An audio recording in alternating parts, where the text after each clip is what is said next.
Good morning, everyone, and thank you for joining us, or good afternoon, wherever you happen to be joining us from. This are the upcoming calls. Today we have Jeffrey Page, and then we're working on a few more talks, but on January 30th of next year, we have Katie Vach talking about the Quality of Life Lab.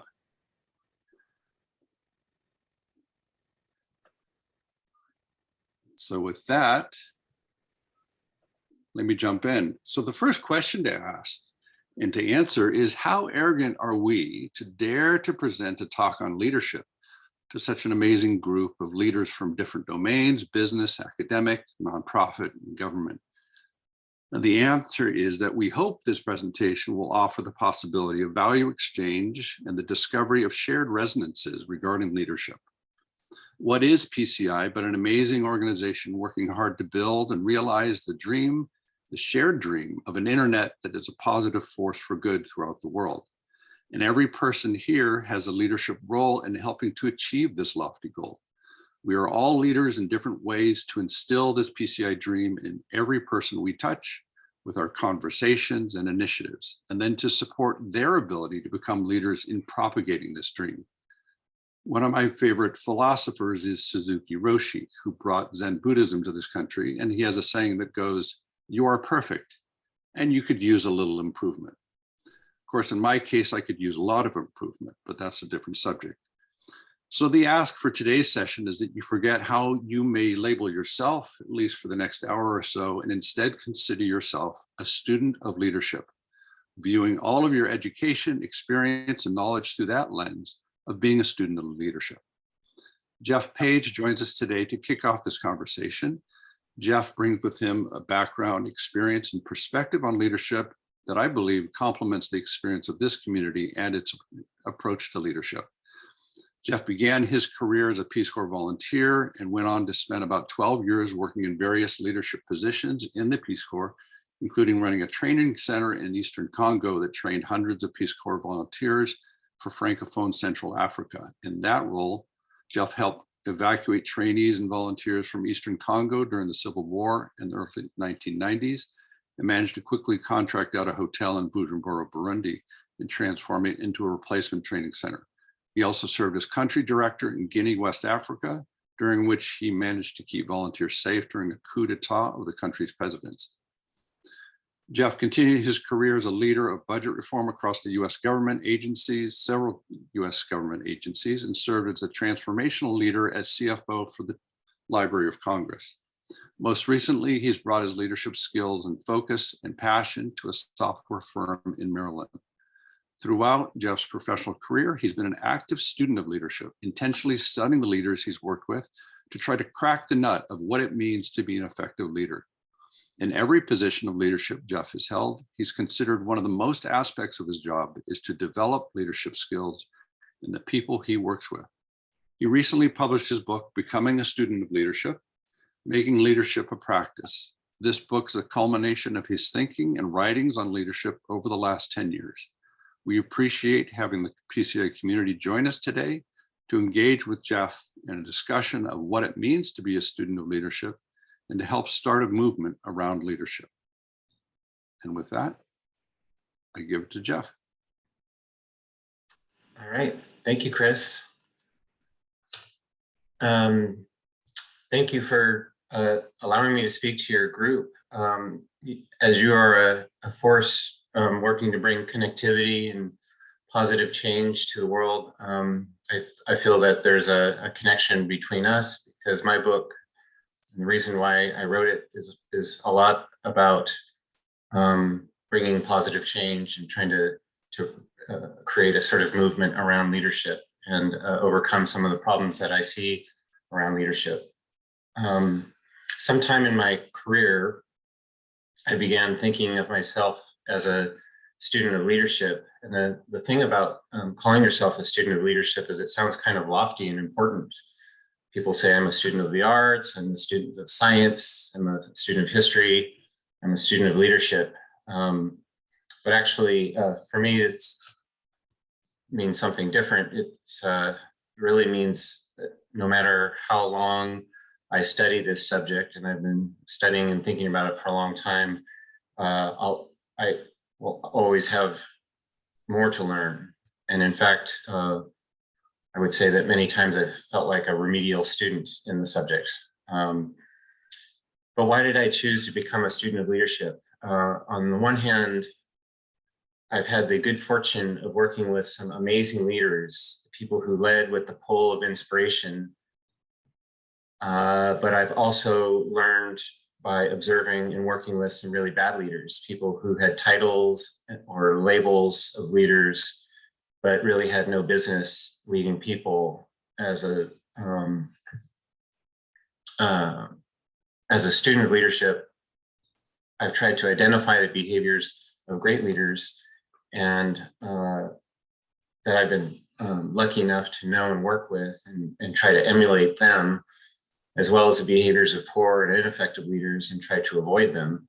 I've also tried to figure out why there seems to be too few of the great ones and too many of the bad ones. So over a period of many years, I wrote a book about becoming a student of leadership, in which I've tried to explore an approach to creating more great, inspired, and inspiring leaders, and preventing the bad leaders from wreaking havoc in our workplaces and communities.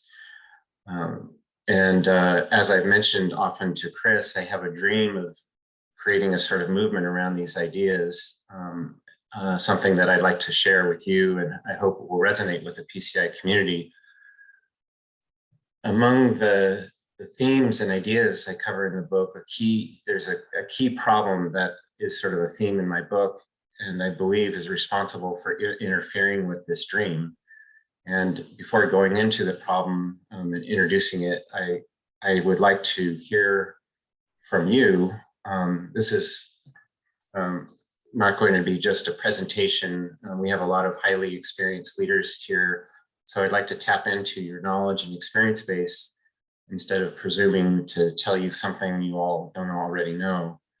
So what I'd like to do is take a couple of minutes to break out into groups, or I don't know, Chris, how many people do we have? We have 10. So maybe we do 3 breakout rooms.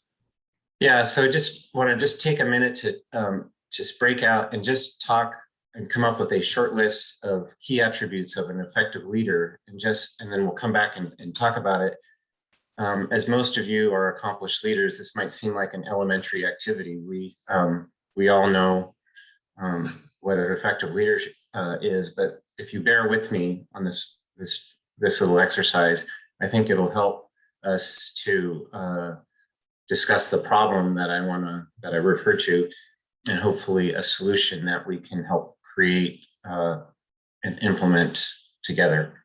So, if in taking a couple minutes to break out, if you could think about what are some key attributes of an effective leader. You might also think about whether there are different leadership attributes that are more important in different domains: government, business, NGOs, and someone might take notes, and then we'll come back and talk about it, and we'll talk about this problem that I like to introduce, and the solution that I like to propose.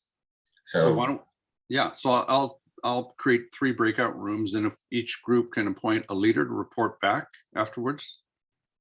And here we go.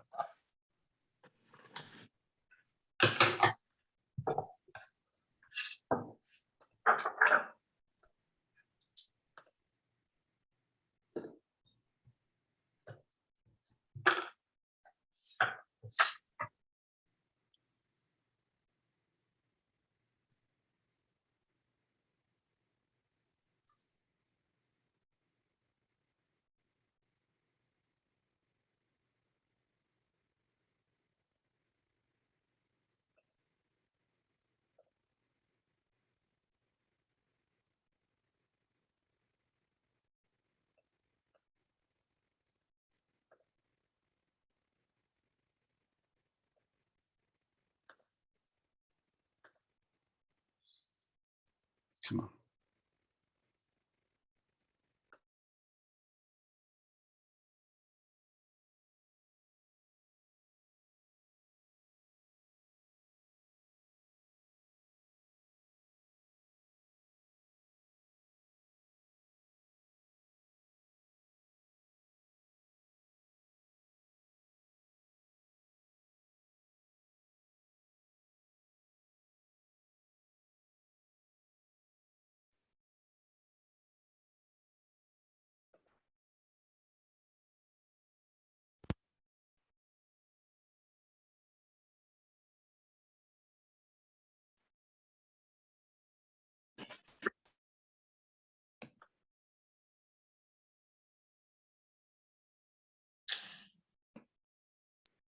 Chris, because I'm presenting, you'll have to tell me when everybody is back. Yeah, and you can, if you open the, yeah. So just us now, but we're closing. Okay, yeah, I see. Yeah. We gave a 30-second warning, so Okay. everyone should be back in about 20 seconds. Got it.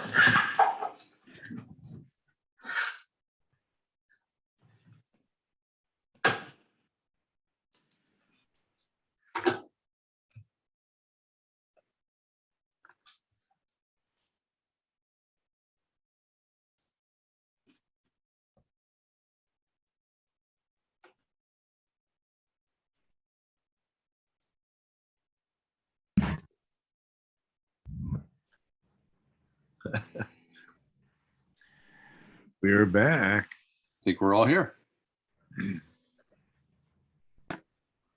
So, were there any surprises in any key attributes that people agreed on for what constitutes an effective leader?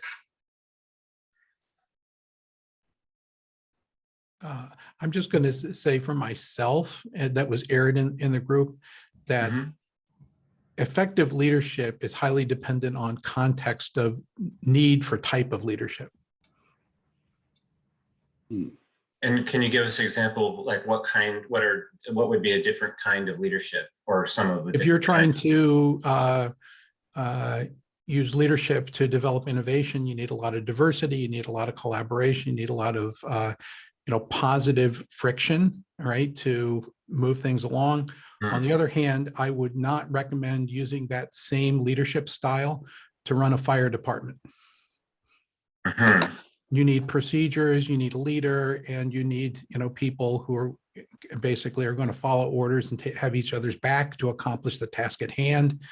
Having a lot of ambiguity in that situation will cost lives. A great point. Any other common themes about leaders, effective leaders? I think one that we talked about, but I agree with Kevin as well. But one that we talked about is not only the ability to listen, but the ability to change. Listening is cool, but changing is. I have an old thing about, if the community can't affect the outcome, then they're not really participating. So unless they can, have a true ability to change the outcome. Right. Yeah, as a follow-on to what you said, Richard, no leader can be a leader if you have no followers. Except exactly. Right? That's right. And even in this. Good.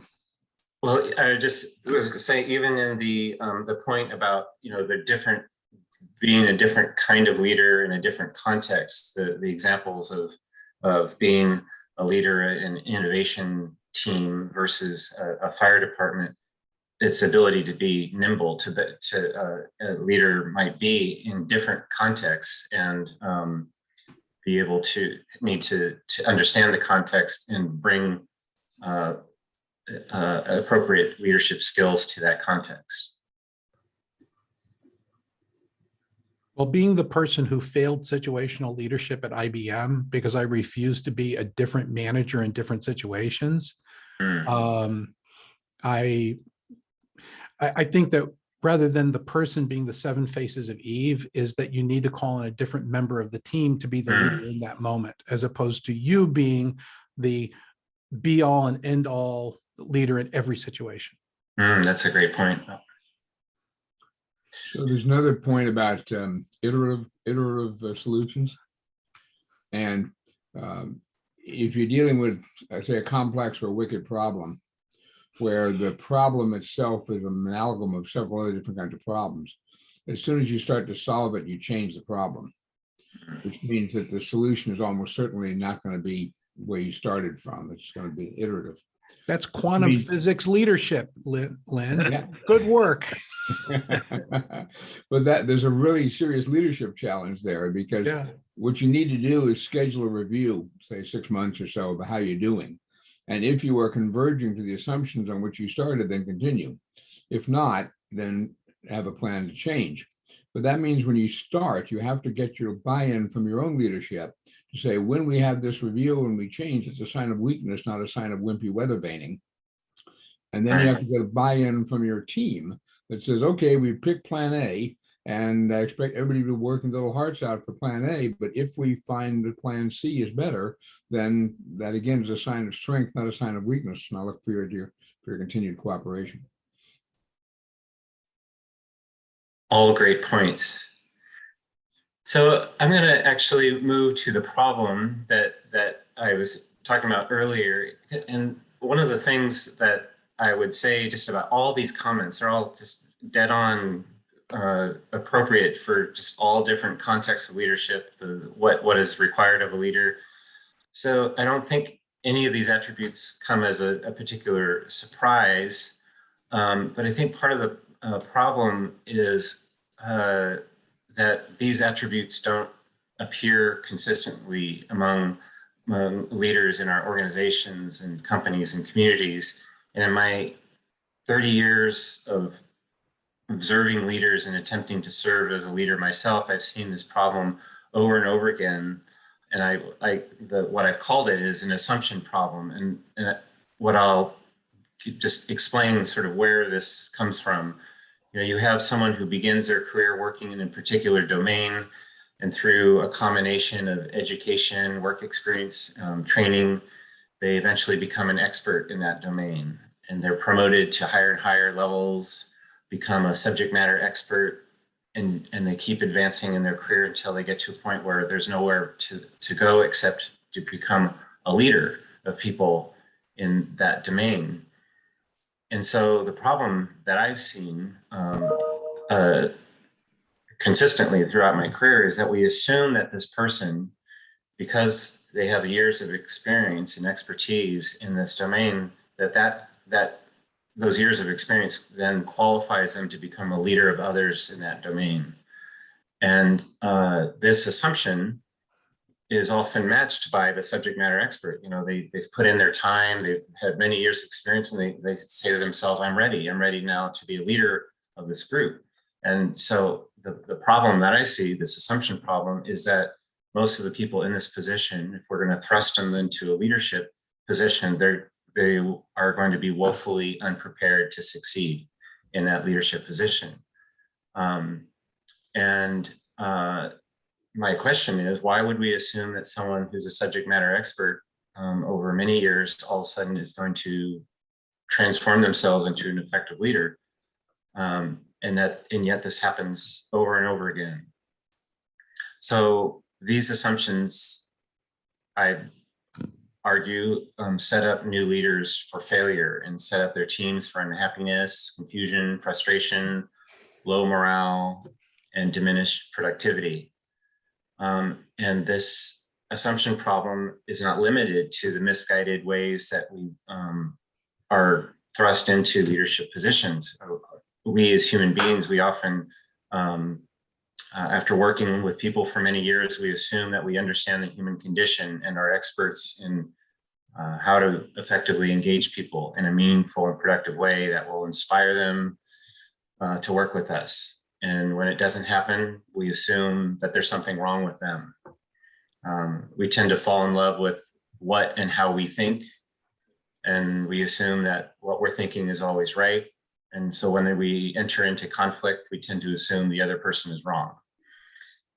When we write, we often write to ourselves as the audience, and we assume that others consume and process information the same way we do, using language and references and background and context that makes sense to us, but then we leave our audience and readers lost and confused.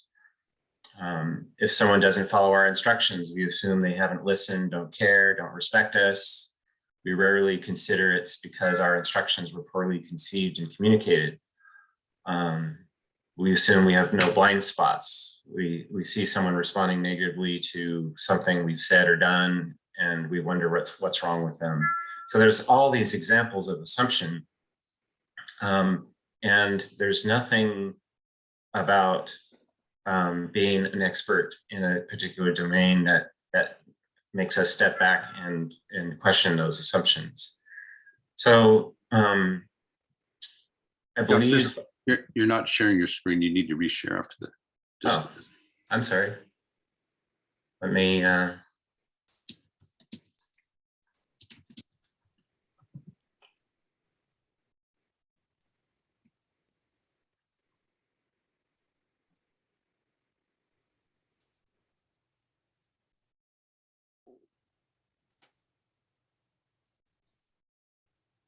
Can you see my screen now? Yeah, now we can see it. Yeah. Sorry. So the screen was my assumption problem. So what I believe these tendencies to these kinds of assumptions put us all on some spectrum of social dysfunction, and although we'd never admit it, because we've spent our lives interacting with people, we often assume that we're experts in the area of human engagement. So Chris mentioned earlier this quote by the Zen Buddhist Suzuki Roshi, who said, "You're all perfect and you could use a little improvement." Suzuki Roshi has another quote that I love, and it he said, "In the beginner's mind, there are many possibilities, but in the expert's mind, there are few." And this quote speaks to the assumption problem and its solution. When we assume expertise in an area, we are less open to what we may have to learn, what we're missing, what our blind spots may be. But when we approach life with the beginner's mind, everything is new and fresh. We're open, curious, vulnerable, reflective. So I believe the cure to this assumption problem is curiosity, vulnerability, reflection, which lead to awareness, empathy, compassion.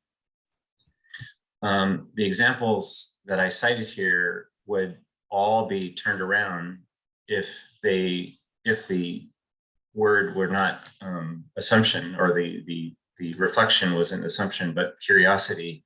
If we have conflict, we're saying, let's be curious about what's going on. If people don't follow our instructions, we reflect with curiosity and ask ourselves what's going on here. This includes misunderstanding ourselves, being curious about how we're feeling and why we're behaving the way we're behaving, elevating our self-awareness about how we sometimes unwittingly create messes in our organization and our relationships. So, but my question for the group, this is what my book that Chris was mentioning, the becoming a student of leadership, making leadership a practice. The theme of this book talks about sort of generally this problem and how curiosity may be the cure to it. And so what I wanted to do is break out to a group for a minute and ask yourselves, do you agree? Does what I've just presented here make any sense? Do you agree, or is curiosity an effective solution to this assumption problem? And maybe talk about some examples how curiosity might affect these kinds of problems. So I'm going to ask Chris to break us out into two groups again and discuss this, and then we'll come back and talk a little more about this concept. Great. Here we go.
Jeff, just a reminder to put your presentation back up. Okay.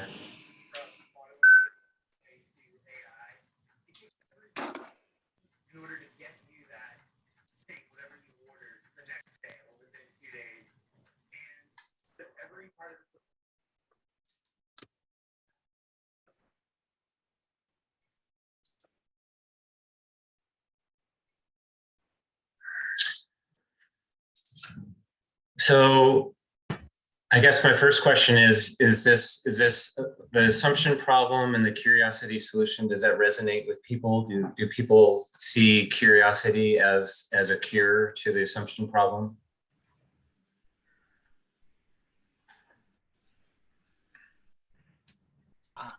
Or have you discussed some examples of where curiosity can bring greater level of effectiveness to leadership role? I'm going to jump in. This is Rich because I've thought a lot about this, and we were talking in our breakout group. But over time, I'm the bleeding edge technology guy in my government group, and so it's very difficult to get these ideas in a government thing. But over time, I have put the onus on the messenger. So if I'm not delivering my creative visions in a way that makes other people feel comfortable, then they will reject that. So I believe in the creative part, but just like we've talked about, moving up a technical chain doesn't make you a great leader. It doesn't have anything to do with leadership.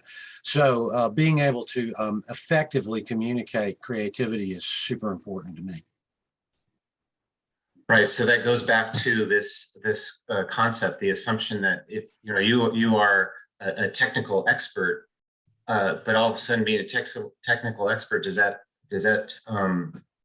translate into being an effective communicator of that technology and leading a group in coming up with technical solutions, innovative solutions?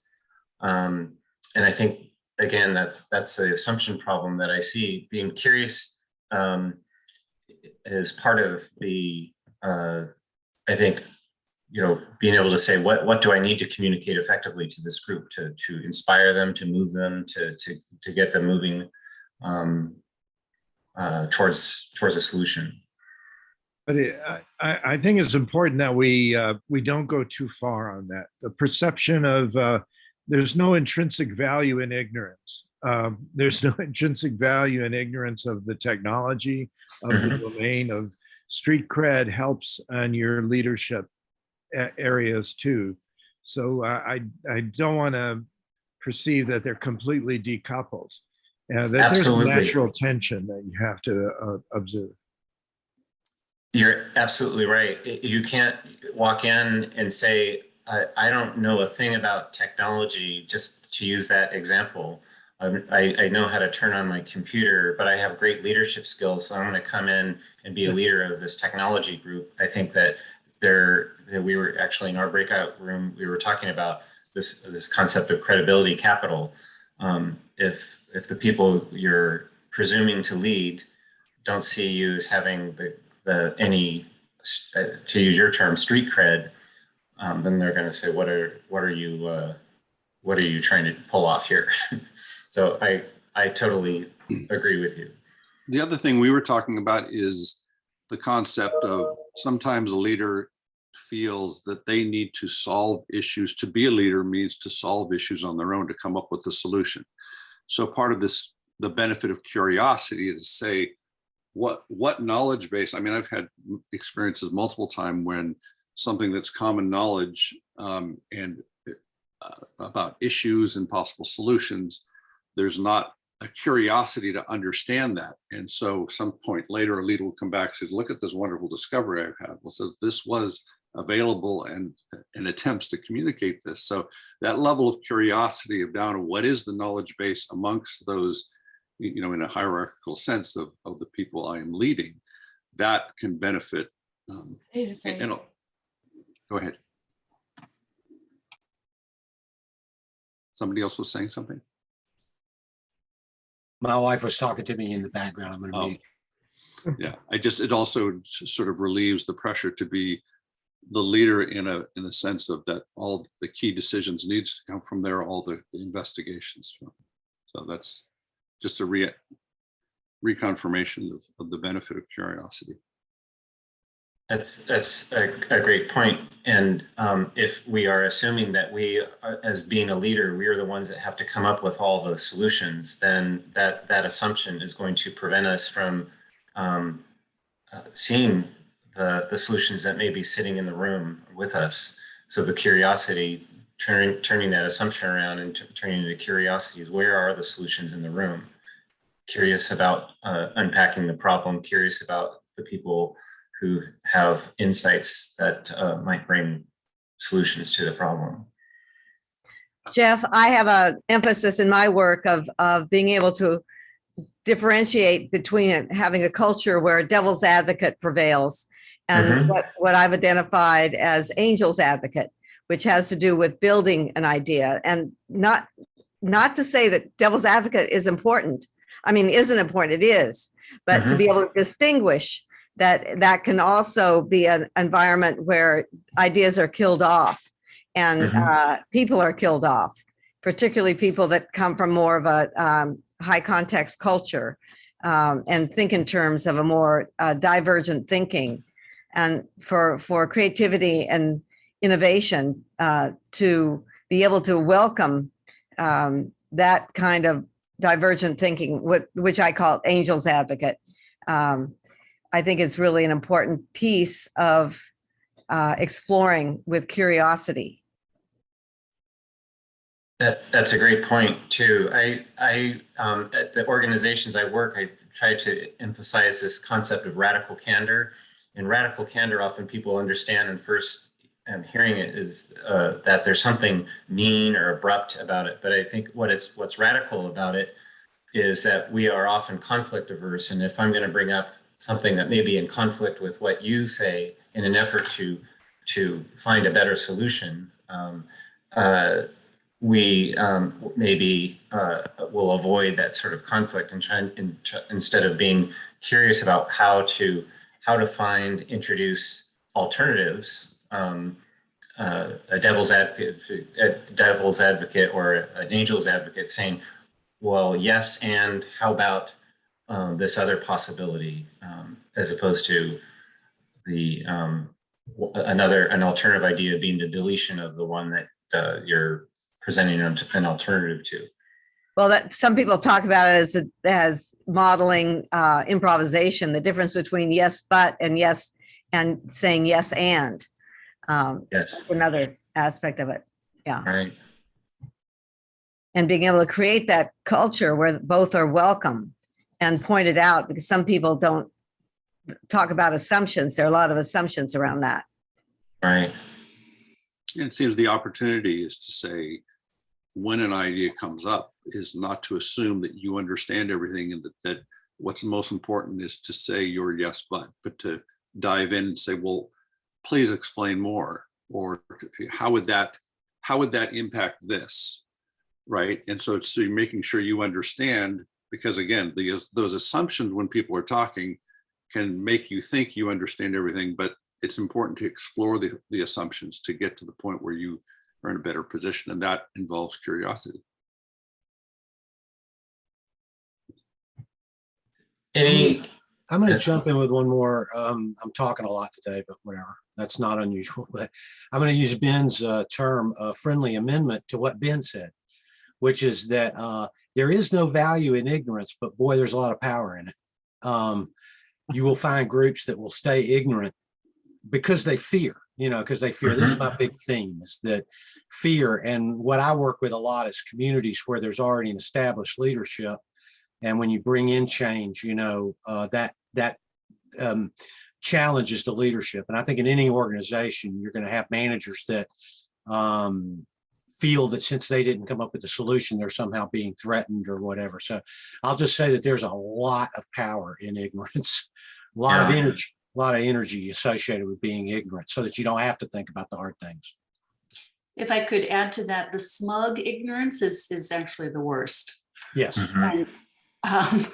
And I really loved the question, Jeff, that you posed, and the 3 takeaways from our group. I really loved when Maylin said, how do we foster more curiosity about each other? I have always been fascinated and curious about the problem, doing that deep dive and getting into the DNA and just obsessing about, have I really understood the problem? Mhm. But to Maylin's point, how do we get that deep curiosity about each other? And I also enjoyed Kevin's point about, how do we promote more curious leaders than those who might not be good, authentic, credible, leaders, but they're so good at getting promoted. Exactly.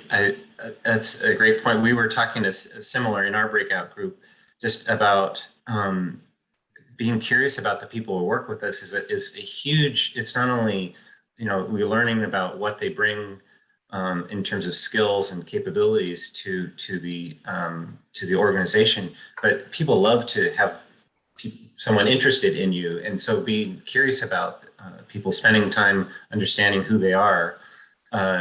Builds trust, builds a sense of connection, and builds community that is stronger together than just individuals who are working in whatever their zone. I'm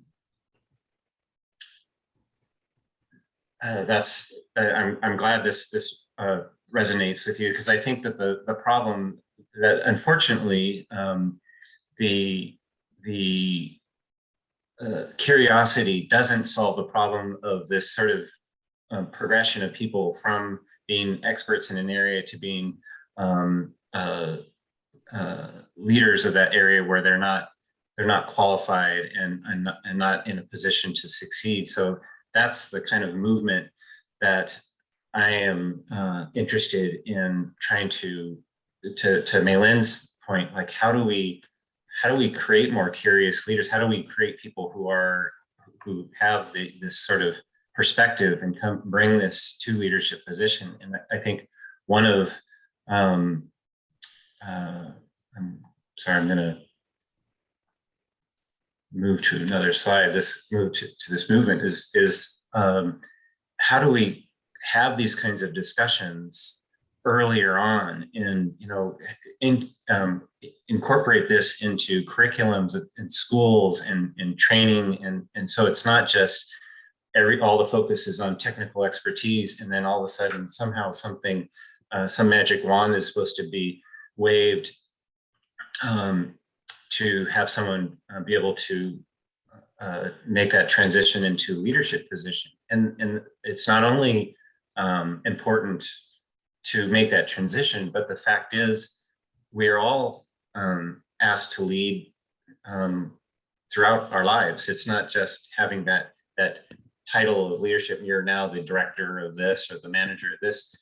If we all are learning and we're creating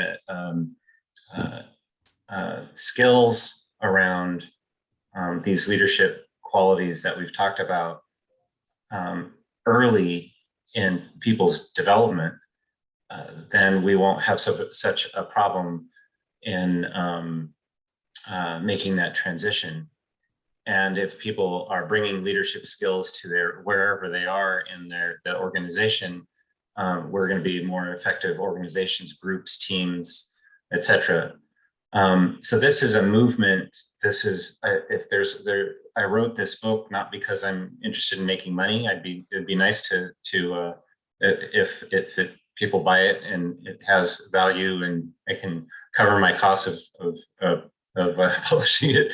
But really what I'd like to do is create a movement where people see a value of bringing some of these perspectives to leadership. And this is something Chris and I have committed to working together to try to figure out how to push these ideas out more, talking to groups like yours and engage sort of a buy-in in the idea of being the students of leadership. I'm curious to know how these concepts apply to the work of PCI, and I just open question. You know, in order to be effective at the mission that you've set out to achieve with this group, where does leadership and curiosity and these concepts, what role do they play in your organization? So maybe I missed it. I'm sorry I was away for a bit, but to what extent, one of the advantages of curiosity is we've talked about. Another problem with curiosity is it can get you unfocused, right? You're always chasing the bright, shiny object. Mm-hmm.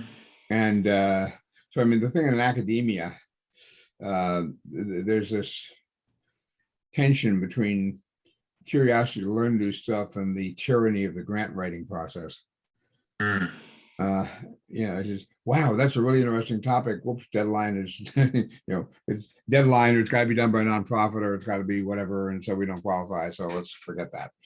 But I guess my question was just to curiosity. I can imagine curiosity being enormously valuable. At the same time, it could be an almost completely ineffective leader if you don't focus.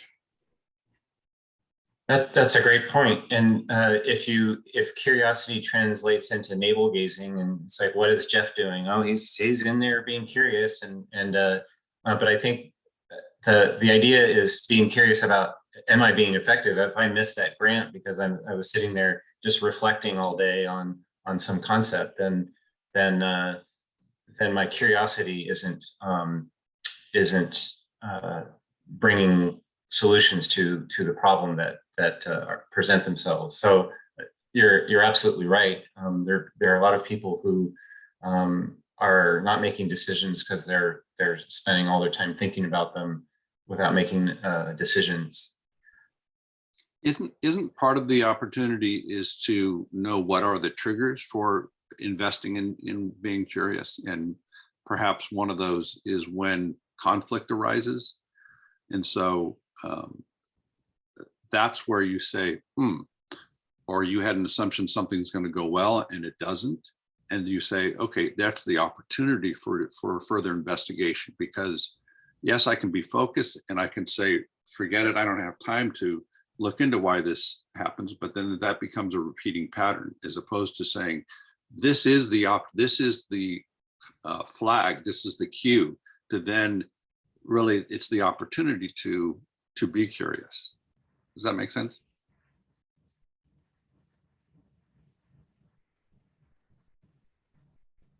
Yeah. What's I coming? think that's a good point, Lynn, is that it's, as with all things, it's finding that right balance. What's coming into my mind as we ask, how do these concepts apply to the work of PCI? There's different parts, just like a corporation has a HR department and a finance department and a communications department and so on. I think I don't think that everyone has to spend all their time being curious, because then you can't get some of the work of the organization to be done. But as I'm listening to this, I'm thinking that Jeff, you're really proposing a model for engagement with the PCI community to explore what we actually can understand based on the knowledge and backgrounds of our community. So that's what I would say, that to be curious about each other and to take the time to do that, but that's sort of one part of what we have to do. It's not all consuming in every part of what we do. Mm-hmm. Yes. So, right. I think I don't want to overstate that, you know, we're just sitting around sitting around having curiosity sessions, but I think it's just to me, it's something like the operating system in the back. It's like being curious, like I'm taking this approach, we're trying to achieve this goal. And there's always a sense of, am I being effective in communicating this objective? Am I being effective in this discussion right now? And if not, then I say, how fascinating, what can I do to change and adjust to make things better tomorrow? So it's not, I guess I don't want to suggest that we're just sitting around reflecting and being curious. It's really bringing that reflection to how we approach decision-making, engagement with each other, team members, how we look at and address conflict, and communication, things like that. I guess that's what I'm proposing. So this- I want to just have a follow-up question. When you're proposing this, Mhm. say, you know, you have 100% of your time. Mhm. Are you saying this should be 90% of your time, 80%, 70%, 10%? I'm trying to kind of grasp. Well, Mhm. see, that's what I was trying to get at earlier, that there's different focus of different parts of PCI, but Right. every leader in PCI, what are you saying? What is your proposal? What is your So- hypothesis? So I guess I would answer this in two different ways. One is my proposal, and this sort of movement I'm talking about is to get people talking more about what these qualities are that bring effective leadership to our organizations and communities earlier on. So that's one thing. That's my book talks about not a step-by-step process of how to become an effective leader, but it's a reflection of how to bring a mindset to how we lead, how we make decisions, how we communicate effectively, how we address conflict, how we move a mission forward. And so I wouldn't know how to answer the part of the question to say what percentage. To me, it's just to the extent that I've been an effective leader, and I wouldn't call myself a master leader, I'd call myself a student of leadership, because I'm constantly figuring out tomorrow when I go to work and I do something in my role as a leader and I see it work, I'm going to keep doing that. When I see it not work, I'm going to be curious about why that didn't work and try to think, unpack that problem and say, how can I, instead of assuming that, well, those people don't know what they're doing and they're not listening, say, what is, being curious about the problem. So it's more like an operating system, to use I don't know if this is a right analogy, to technical people, but it's kind of the operating system humming below the different applications that you're implementing at any point in time. If we're talking about HR versus this, it's just a way to reflect on how effective we are in any given context, in any particular action or initiative that we're taking. I don't know if I'm answering your question effectively, and if I'm not, I'm going to be curious about it and think about how to answer it more effectively next time. Well, I think Jeff, what you said was that it's a mindset rather Yes. than a to do. Yes. I think that, like Oops. our, Benita, you're cutting out a little bit. Yeah, can you start over, Benita? We heard you say it's a mindset. Or did she freeze? She might be frozen. There she comes. I don't know what's going on at this point. We can hear you now. we spent a half an hour talking, doing a getting to know you exercise, and then don't have enough time to talk about what we want to talk about. And I think, and actually a couple of us have talked on the side, and this Tuesday we're going to say, okay, we know each other well enough. Let's talk about what we want to talk about. Mhm. And, that'll be another way of getting to know each other. Right. Because it doesn't have to be, oh, we're going to spend so much time doing this. The mindset of welcoming people's added suggestions is not a separate exercise. It's, well, and there are times where you can say, we've got to focus now. Yeah.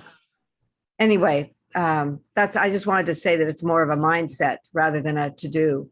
I like that thought, and I hear what you're saying in your example is that it should be, as with a mindset, it should be totally integrated into all these other projects and tasks that you're doing. That's the goal, is that Right. it's not now trying to be curious, and then the rest of the day I'm not going to be curious. Exactly. But that's what I was trying to describe, what are the triggers to when, wow, something just went wrong, or I expected one thing, another thing happened.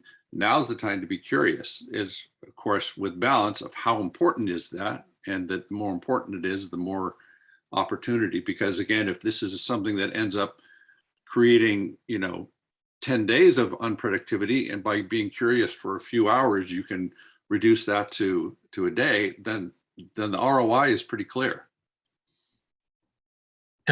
So, man, then it's such an important question, and I just really think it's not a matter of taking away bandwidth from any of our particular actions or initiatives. It's really, I think Bonita said it's a mindset of saying, am I making decisions effectively? Because if I'm not, our organization isn't going to move forward. And if we are, then we don't have to be so curious about that. But creating an environment where people have, I think that, to me, one of the big in my career and thinking and writing about leadership, I've found that one of the biggest barriers to effective leadership and organizational success is blind spots. People have blind spots. And they have blind spots that they will never discover because they haven't created an environment where those blind spots will have an opportunity to be revealed.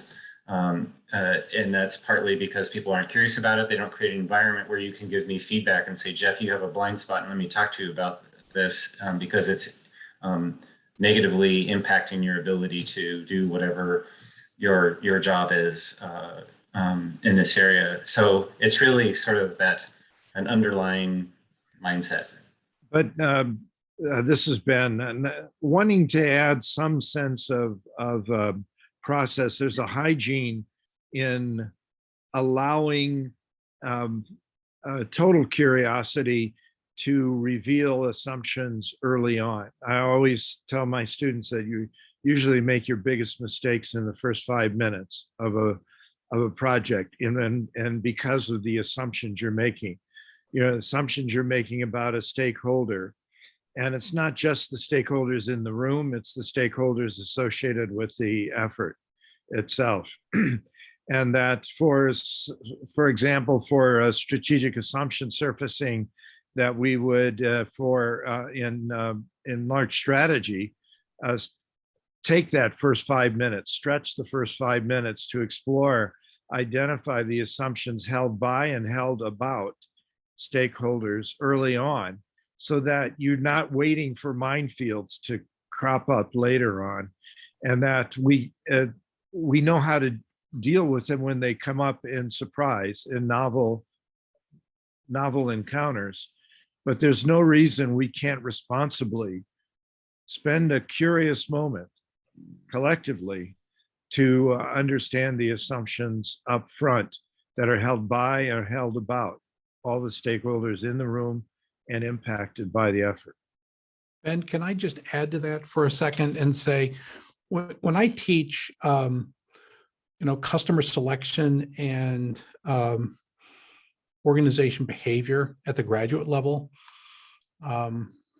just did that this last week. One of the things that I want to make sure that the students take away from that is, I say, if you're going to invest in any kind of research, whether it's people research for, development, or it's market research for taking something to market, you have to know who's going to act on the results of what you discover long before you spend any money and, start to do that work. Because if they aren't bought in and you're not asking the questions and answering the questions that they need answers to, you cannot present that research as a gift, because 50% of the time it's going to get rejected, because they look at it and say, you didn't ask the questions I want. I don't like your methodology. So the science of understanding and conducting yourself, to ask questions, to be curious, to do, and then to find answers, has to be met with the politics of how do you get the organization to do something about it? And the easiest way to do that is include them, be part of the process, as opposed to, leaving them out until you're done, right? And so, Ben, I think going back to your beginning point, that making sure that you have everything framed up right and you have the right assumptions. I would also say, you have to do a constituency analysis and say, do we have the right people who are going to be lined up, who are resource providers and agents of action, who are going to be interested in what we're about to do? Something else that to me ties in between what Ben and Kevin is saying is it makes me think about decision making, and it also sort of part of an answer to Maylin's question is I am constantly in a situation in my role as a leader of my organization about making decisions, making effective decisions. In order to make an effective decision, you have to have collected sufficient data about whether are we going this way or that way, whatever the decision is. But people can go spend too much time, just collecting data. Well, there's this, there's that. On the other hand, and there you have to be able to at one point stop and make a decision. Sort of saying you're both saying you have to collect the assumptions, know what the information that is salient to the issue, whether it's presenting a paper or forwarding a project. But there's also, the opposite is being stopping the investigation. Say we could spend years collecting more information, but we have to make a decision, and it may not be a perfect decision, but we can't move forward if we don't, we don't stop and decide something now. And I can think of two examples in the last week of my work where we were having to make a decision about hiring one of a number of candidates for a key position. We talked about the different candidates. So this person brings these qualities, this person brings other qualities, and you can be curious to an extent, but at a certain point you have to make a decision. So I'm not. It may sound like I'm arguing against curiosity there, but I'm saying being curious about what is the point where we say, okay, our investigation and our research into this is enough. It's good enough for now to make a decision and move forward. I don't know if that makes sense. It's a standard methodology in innovation planning to cultivate divergent thinking at the beginning and then convergent thinking to reach a planning decision at the end, right? They are two different modalities, right? But they complement each other, and you have to switch from one to the other, because if you remain divergent forever, you never make a decision. Exactly. You said that much better than I did. I'll have to. One lesson I've learned from being a leader and hanging out with leaders like you guys and many others is that the leader is the role, not the person. So the general that makes the decision is not the general, it's the decision maker. In other words, what I'm saying is that it can be very painful to make decisions. I'm not good at it. I like to I want everybody to come to the same conclusion collectively. But I think I was saying in our group, but hopefully I didn't say it here because I'll be repeating. But my thought on that is that you can decide whether to take the hill, but once you've decided, the leader has to lead. But I find that people who are not in leadership roles, they often agglomerate power to the leader. Sorry, they agglomerate power to the person, not the role. And so it's difficult to A, not to get heady about it, and B, to make sure that everybody understands we are all equal. My role in this is to make that decision, to decide we've got enough data. And if it's right or if it's wrong, it's still my decision. Another thing about leadership is that if you take on the leadership, then you take on the responsibility.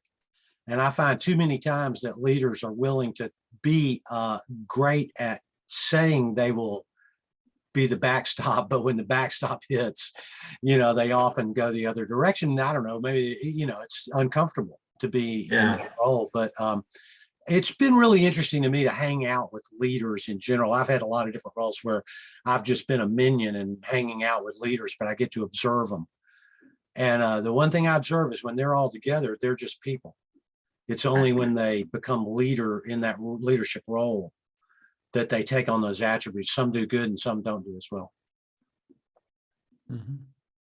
Thank you, Richard. I'd like to picking up on what Ben was talking about, the curiosity in the first 5 minutes.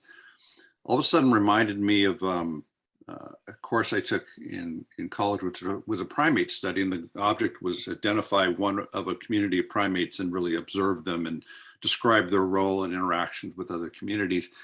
And as I was writing this up, the professor says an important thing to add on here is to identify your biases. How do you feel about the subject? And so part of what that curiosity is, and the benefit that curiosity can provide, is actually what's maybe the most difficult, is to identify your biases. What is my natural instinct to saying, this guy probably can't do it, or whatever the characterization of those biases, and then be curious about how those might be blocking opportunities for solutions that you are automatically discounting, right? So I just thought that just occurred to me. I wanted to share. Of course, that's easier said than done. Yeah.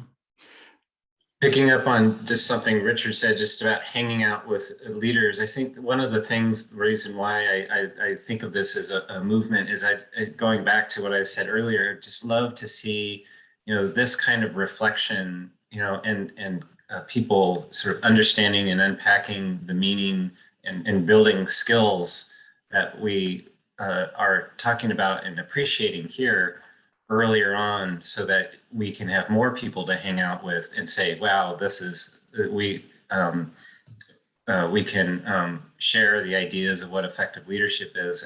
And I would just love to see some movement around trying to, and I don't know if any of you have seen in a curriculum at a high school or even college where people are learning leadership skills and building those skills and abilities earlier on, so that as they follow whatever the path or their level, their area of expertise, that they're building those leadership skills, because they're as important as a team member as they are when you arrive at a position of being the titular head of an organization or whatever the group is. So and the reason why this movement is so important to me is just as much as I've worked with a few really amazing leaders that I try to emulate every day, there have been so many that I've thought, how did they get into this position, and what the hell are they doing leading an organization and wreaking havoc? How do we prevent that from happening? And so often, an example I can give is I worked for 9 years at the Library of Congress, and the people who came to the Library of Congress, that was like they had arrived at Mecca. To the people in different domains, if they were a curator or a library science expert, all the different areas, if they came to the Library of Congress, they said, oh, we've arrived. but from an organizational standpoint, these people would work in these positions and get up to, more senior technical areas within the library, and all of a sudden they'd say, well, the next way for you to be promoted is to be a leader, and they often didn't want to be a leader, but it was the only way to be promoted, and they were unprepared, unqualified to be leaders, and they created terrible problems for the organization because they were not prepared, they were ill-equipped, they didn't want to be, and the team suffered and the library suffered. And I don't want to say, I mean, there were some effective leaders at the library, but this is one of many examples where I said, we've got to do something to better prepare people to be in these positions. So curiosity to me is the mindset, as Benita said, but there's something more that we have to do to create sort of these kinds of discussions and thoughts and give people those skills earlier on. And I would love to get your thoughts on how do we do that. I'm talking at tomorrow at my old high school. Hadn't been back to in 40 years, and I'm going to try to encourage them to think about how they can build leadership into their curriculum and be part of this movement. But I'd love to have your ideas about how to do that. So I just have one concluding comment because I'm going to need to go in a second. Okay. But I'll just share the most effective piece of advice that I received in all the years that I was, it was the first time that I was put into a managerial position.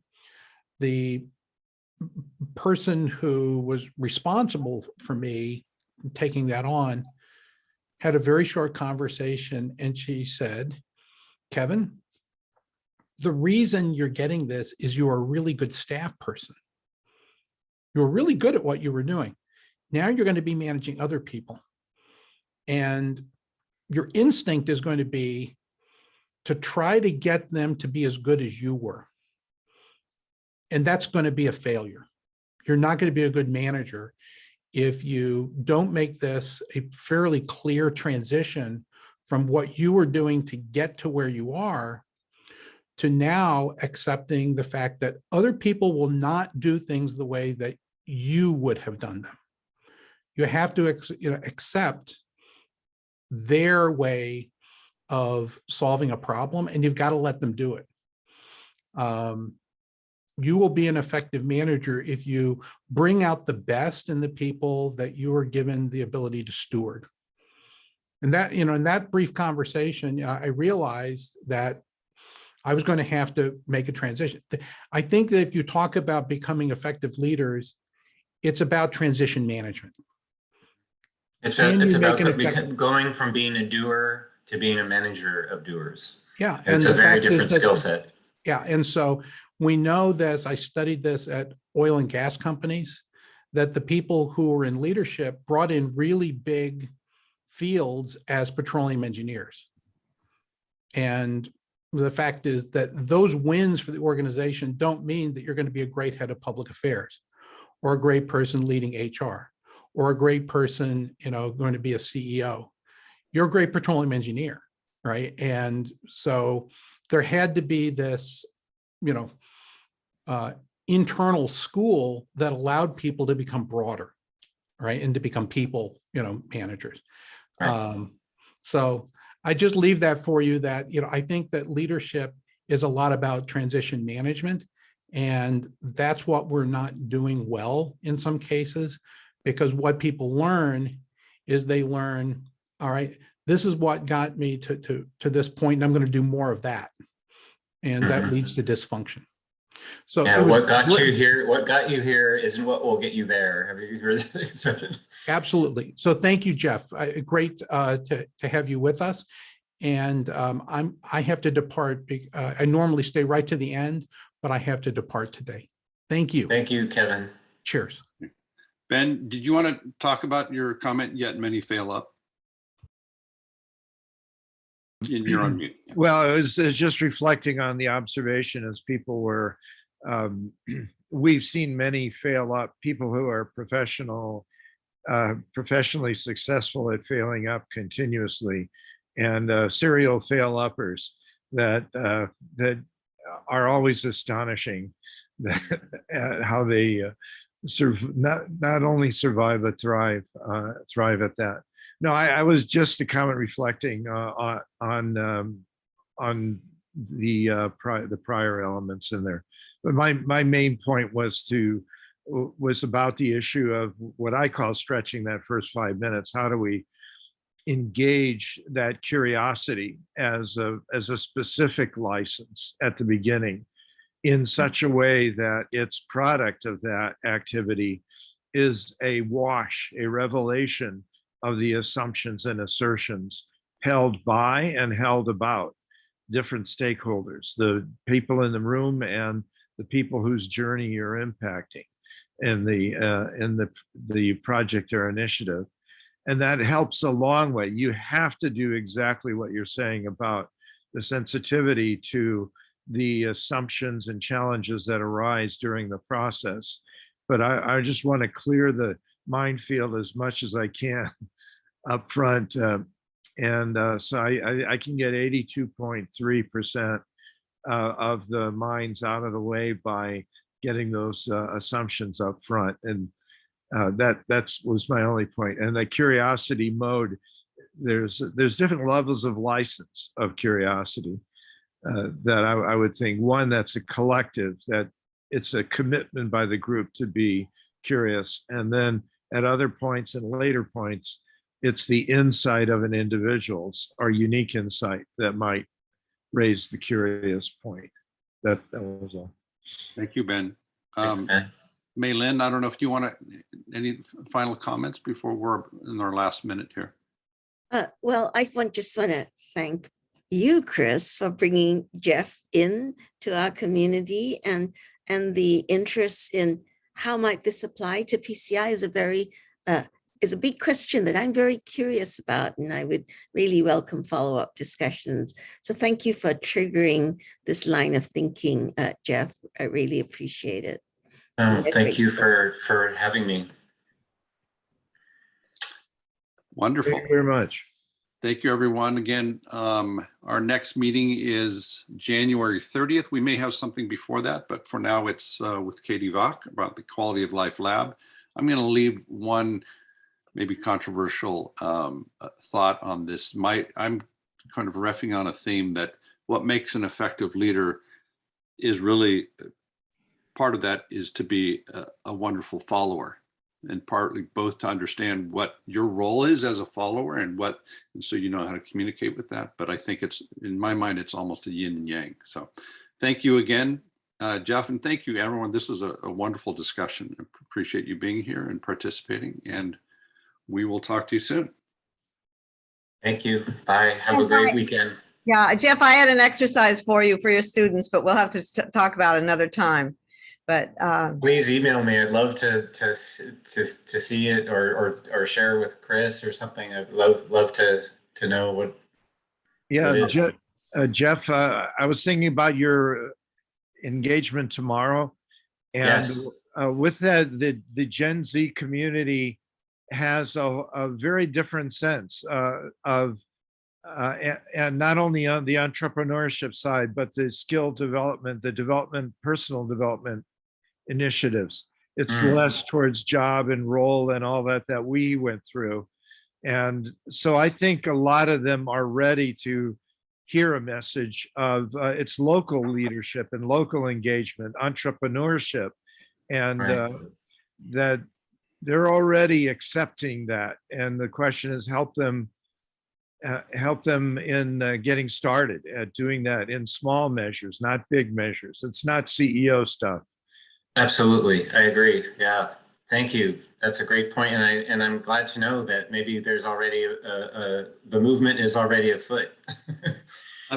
There's no problem. We can stay a few minutes, Bonita, if you want to take a few minutes. Jeff, can you stay for a few more if you want to share, or we could do this offline.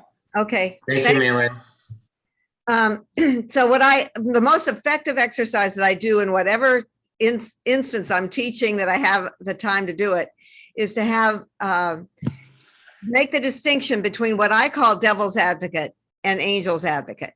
And you can use whatever terms you want to use. If you want it to be divergent thinking and convergent thinking, whatever, however you want to use it. But to have people become aware of, to actually do the exercise of first playing, although I normally think of angel's advocate coming first, and maybe you want to do that. The divergent thinking, trying to build the idea. I used to call it building a case. One person has an idea, it could be a business idea, it could be a technology idea, it could be about where we're going to go to have fun tonight. But to build on that and expand the possibilities, and then to play devil's advocate on the same topic. One person presenting to the other. And so that both people get the experience of playing both. And usually what happens is they'll find that one is the mindset that they usually use. Some people say, oh, playing devil's advocate's really easy for me, but playing angel's advocate, that was awkward. And other people will say, oh, angel's advocate is what I'm used to playing. And I will warn you that, see, I do it for gender because I've found that gender, often more relational people, often women, I've had women leave their companies and leave engineering just because of devil's advocate. And so, it's for them to be able to learn, to be able to recognize this is just one way of looking at things. It's not an attack on me. It's not an attack on my idea. It's a way of looking at my idea this way.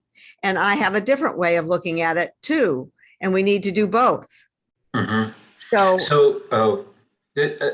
Can you describe I think I know what you mean, but I want to make sure I understand what you mean by angel's advocate. Are you talking about just expanding the idea, expanding upon and validating the idea that someone has presented, as opposed to saying, yes, but? Yes. Okay. And it also brings in other ideas. Yes. Like, well, maybe we should look at this as well. Or if you are looking at something's wrong about it, instead of saying, yes, but that, that's not going to work or this, but looking at what can we do to take care of that. Yeah. Right. Almost for in identifying the way I think of this, and I love this point, it is the idea of, if you're going to bring up an issue, you bring it up in the context of the possible solutions to that issue, not saying that will never work because of X. You say, yes, and this is a fascinating idea. It occurs to me that X may be a challenge, and it occurs to me perhaps a solution like Y would help address the challenge, mitigate the impact of X. Exactly. And so just to tie this back to kind of what I'm riffing on, this idea that the angel's advocate ends up, I put that in the context of being a follower. I am willing to follow you and your idea and invest in that, instead of saying, hey, I have all the answers and I know your idea won't work. So I don't know if that resonates, but that's. Well, and this is one of the points that I make when I do the exercise. When people have done playing, they're done playing devil's advocate and angel's advocate, I ask them, when you're playing devil's advocate, who are you listening to? And most of the time they'll say, myself. You're saying, well, as soon as that person stops talking, I'm going to bring this brilliant idea to the table. Yeah, or I'll even interrupt it. Yeah. Whereas if you're an angel's advocate, you have to embrace and incorporate that idea, which requires listening and curiosity. There's And a commitment to leadership trainings that I do at our company. One of the exercises I do is I try to get people during entire session to not use the word but. And it's amazing how difficult it is, because people will always want to say, yeah, Benita, what you said is great, but, and it's just sort of this knee-jerk reaction. And when people are forced to say and, it's it's opening and inclusive and expanding as opposed to limiting. And, I'm just repeating what you said, but I think it's a fantastic concept. Another exercise I used to do with a lot of my doctoral students is you find they get in a rat hole intellectually on some topic or term.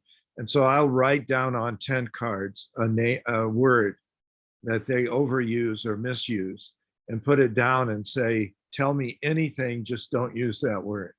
And to get them to explain around things that they're confounding on it as well. So it's like the but thing, but sometimes it's not just but, it's some concept or term that's used in the industry or whatever domain it might be that is itself misleading or misunderstood.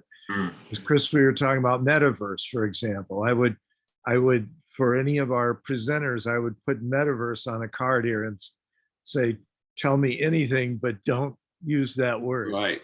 Yeah. And this goes to assumption too, right? So if the part of the hang up is the use of this word, it's the assumption that is crystal clear what that means. And to your point, now you're having to articulate exactly what you mean without using the word. It's beautiful.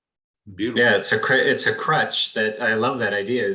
I'm taking that crutch away. In order for you to stand up again, you're going to have to really put together all the pieces and what it really means. Several of my students had 3 10 cards in front of them. Okay, I've got to go. Thank you very much. Well, thank you for the idea, Benita, and great to meet you, Ben, and thank you for allowing me to participate in your group and speak to you.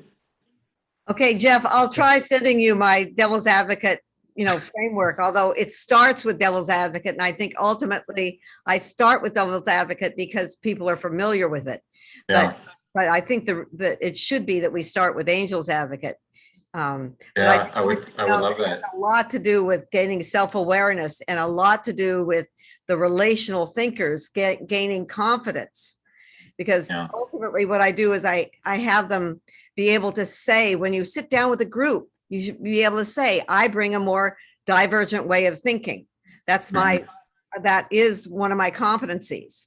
And so that people are aware that that's what they're going to bring. And that they build confidence in being able to do that, and also an ability to play devil's advocate without taking it personally. And isn't it ultimately a spectrum, right? Instead of a polar opposite, it's really that spectrum. And in these contexts, it's this blend. And so the opportunity is, if you are primarily a devil's advocate, is to develop those skills. So then you can be selective about when, okay, yes, I followed this positive path, and now I identified a challenge, and I don't currently have a solution, but here's what I think a solution would look like. Well, however amorphous that might be, but at least you are committing to that path, and it's that blend that's. And you're also realizing that for some people, playing devil's advocate is killing them off, and to be able to cushion it and be able to say that this is what I'm doing. And by the way, that this is not to say that your idea isn't good. This is what I want to be able to work with you on. These are the challenges I see. Yeah. Right. Yeah. To kind of tie it up, this dream I have that I'm starting to build is that I call realms, but one of them is, because I think people don't curate the skill of dreaming. Right. They tend to, my experience is being a software architect that are my clients, they contain themselves on the scope of their dream because of their assumptions of what's possible. And so I think a fundamental skill is what I call a room to dream. And one of the quotes on the wall of this metaverse is no buts allowed. Right. Of course, the context, but that is that how do you pursue this to its ultimate? Right. And the idea is to assume there are no blockers. Now paint this whole picture, what it looks like. Don't constrain yourself on what, say, I want to be reasonable. No, we're dreaming. Are your dreams, when you go into your dream, do you have reasonable dreams? No, you don't. You have outrageous dreams, right? And that's a skill. And then you can discover, my sense is, once you paint that entire picture, you find some low-hanging fruit because you've gone up through the trunk and then down some branches and you discover these wonderful things that say, hey, actually, I can implement this now. But only because you've done this outrageous dreaming without the buts do you get there. So anyway. Okay, well, great. Thank Have a great time, Jeff. And I'm looking Thank you, forward to Beneath. seeing your book too. So thank you. Thank you. Great. Thank All you. right. Take care. Bye. Bye-bye. Bye.